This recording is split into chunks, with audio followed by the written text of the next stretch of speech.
everyone, this is Jane with Barlow Herbal, and today's message of love is about a couple of things. First of all, taking a look at all of the fear mongering that is going around and to stay strong and hold the line with what we know is true.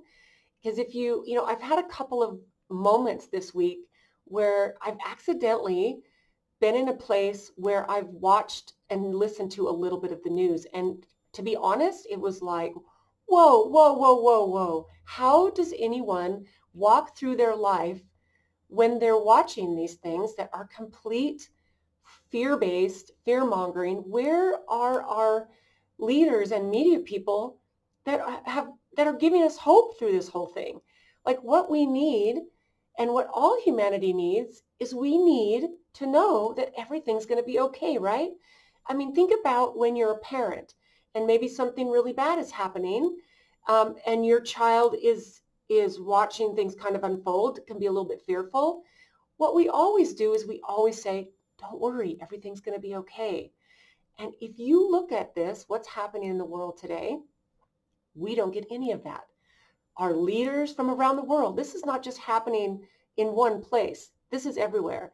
The media, all they want to do is scare us. So now we have this new variant that's coming out of South Africa, which if you look at what is really happening, and luckily we know how to stay connected, and we have people that contact us from all over the globe.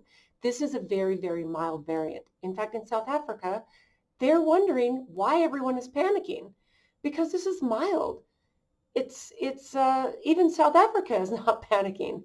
So if we were to actually take a step back and hopefully disconnect from anything that's fear-mongering, that's keeping you from vibrating in the energy of love, because that is not only what keeps us healthy, that feels right.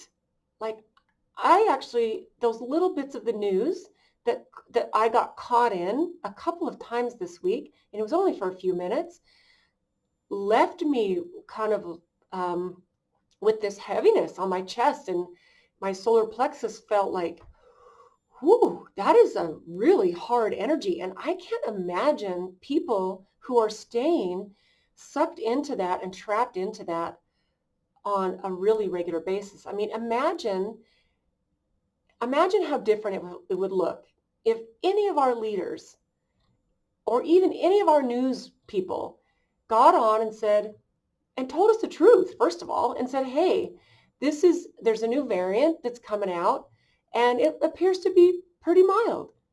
And we've got this. It's not going to be that big of a deal. Because at the end of the day, here's something we all know to be true. As human beings, we have illness. We get sick. We die. All of us eventually die.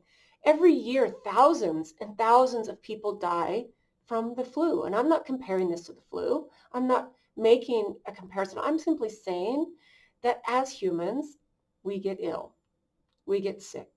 And we're all going to die. But we get to choose how we walk through this life, with love or with fear. The energy of fear is very, very different than the energy of love.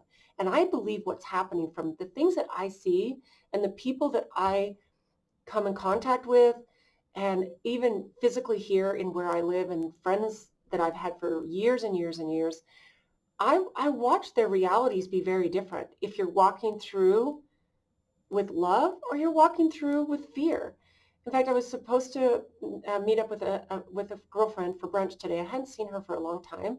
She's been kind of reaching out, and so we finally made a decision to connect and have lunch today. It didn't end up happening, but that's just life. But while we were texting, I said to her this week, so how are you? How have you been? And she said, I've been okay. It's just life is lifey.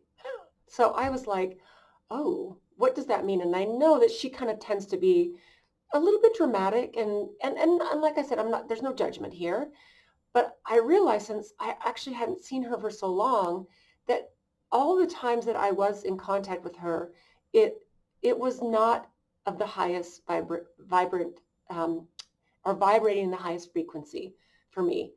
And probably not for her either. So the fact that it didn't work out to have lunch today actually felt like a little bit of a relief. And again, I say this only with love, because the energies that I want to vibrate in right now are only those that are, the reality that I choose to be in is I'm not afraid. I'm alive. I'm breathing.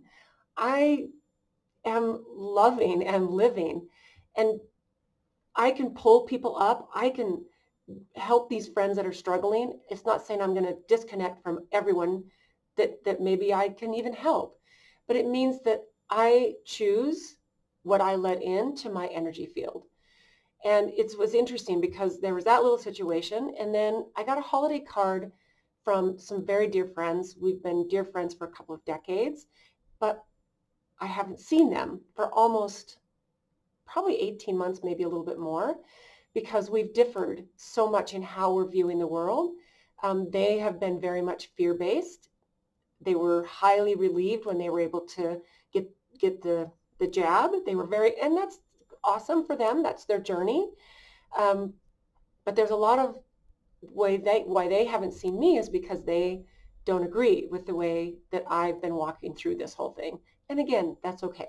But we got their holiday card this week, and it was a beautiful picture of them, their two grown sons, with a beautiful outdoor scenery. And it was lovely to see their faces. And so I sent them an email, and I just said, your holiday card is beautiful. Thank you. You guys look happy and healthy. We are living through such interesting times for humanity that it's exciting to be a part of the shift of humanity. Sending you love, happy holidays. And I got an email back a couple of days later that was just doom and gloom, even so far as saying that it was the man who said that they're grateful they don't have grandchildren, and it almost makes them wish they'd never brought children into such a horrible life and world, because the world looks so dark. And I just was like, oh my goodness, because these people are amazing, lovely, wonderful people and parents. And their two grown children are beautiful human beings, and they love them dearly. But to see the world as so dark and so hopeless and helpless, that there's no hope for humanity. I mean, I can't even imagine walking through my day like that. I don't know how what would be the point of going on? So it made me really grateful for my perspective and my worldview. And it really grounded me and made me realize that we really get to choose how we view the world and how we walk through it, and how we get to vibrate out with either love or fear. I believe that's really, really important. So where this kind of tied, my second thought is, so love and fear, pay attention to who you listen to as far as the news. I've been saying this for so long, even before this pandemic started. Stop watching the news. It's never designed to serve you and uplift you. And there might be moments of a feel-good story here and there, but you can get those elsewhere. You can get those feel-good moments in person with people that you resonate with and that can lift you up. But that's been something that, honestly, if you're still watching the news, at this point, I really don't know what to say, except for maybe there's a piece of you that is addicted to that. You're addicted to it. And I'm not saying it's bad. I'm addicted to some stuff too. I like a glass of wine on a pretty regular basis, and that maybe I'm not addicted, or maybe I am. Anyway, no judgment there. But I would say give yourself a break or disconnect completely, because life's pretty beautiful when you're not plugged into that fear and all of that. Now, the second piece of this, which is actually really, really cool, is these keep coming into me all week long, is the quest for presence. So this is what I find myself doing.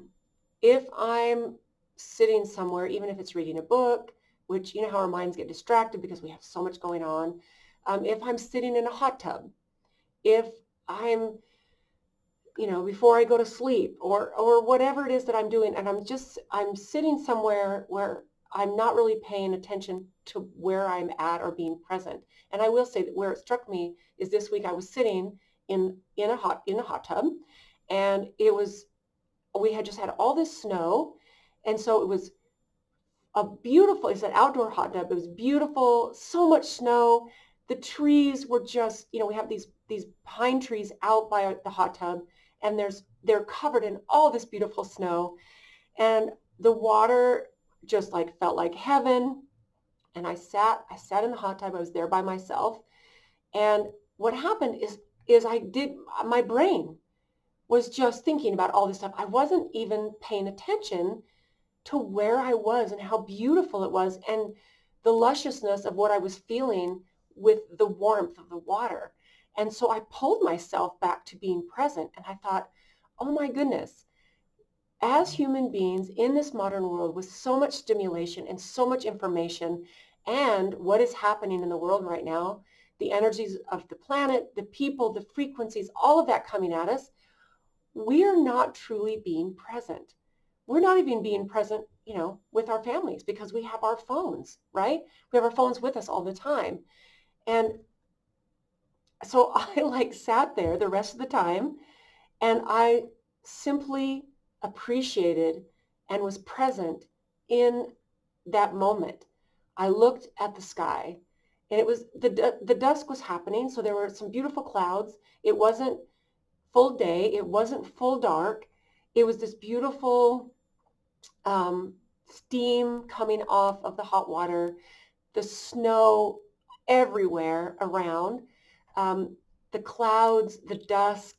I mean, it really filled me up with this beautiful sense of I am here. I am alive. I am enjoying this luxurious moment.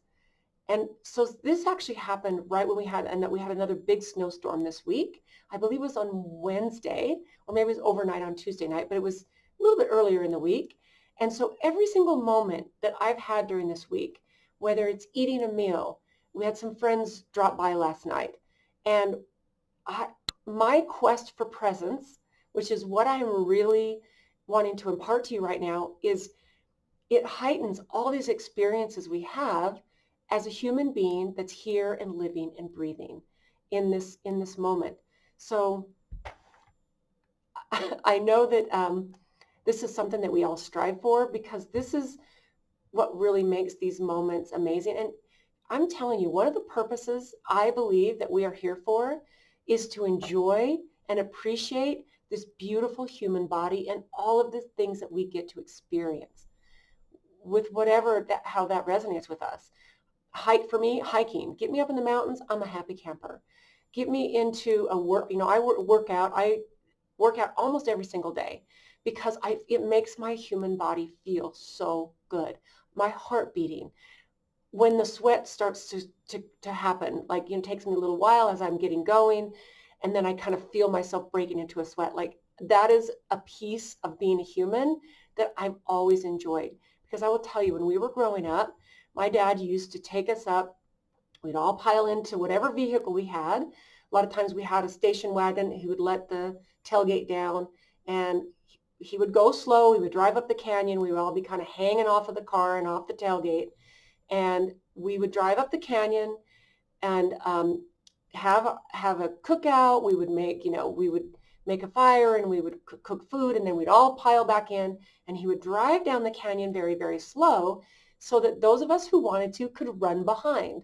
And sometimes it would take us an hour longer to get down to the canyon where we lived, to our house, because my dad would take that time and just let us experience what it felt like to expand our lungs and run and laugh with each other, and maybe trip on a rock and maybe fall and skin our knee, or whatever that experience was. So there's this appreciation on a regular basis of what it simply feels like to be alive and be present. So what I want to really impart to you are two main big things. Realize that you get a choice. You get to walk in the reality of love and the vibration and frequency of love. That's how we're designed. We're not designed to be in constant fear. And it's you can believe that whatever you want to believe, but either way, go into love. Love is the way. Love is the way. And if you haven't experienced that fully, then take it back to my second point about the quest for presence. Every day, in every moment that you are not being present, pull yourself back to that. Be aware. Be aware. Am I with people at a family dinner, even just sitting with your spouse or sitting with your children for dinner, and you've got your phone right there, and you're checking your email, you're checking your social media. Someone sends you a text and you can hear that being in the notification and you're always pulling it to you. Why would you want to do that? Why would you want to miss out on those present moments, even if they're just a moment by yourself, like I had this week that kind of bursted a dam with me, realizing on a really super high level that I need to be 100% present and appreciating what I'm experiencing in my amazing human body. So I hope that some of those uh, maybe resonate with you a little bit. This is wow, such a beautiful, pivotal time to be alive. I see this huge rise in consciousness. I believe that we are in for extreme beauty and abundance for everyone. I only see incredible hope for the future, and I feel only excited about this. So I hope that you can see some of that too. Start to realize the moments that you're leaning into fear rather than leaning into love. Love is so much better. Love is so much better. So have a brilliant, beautiful day. I send you so much love, and I hope that your quest for presence is as beautiful as mine has been, even just in the few days that I've really been focusing on it. So have a beautiful day, and we will talk to you soon.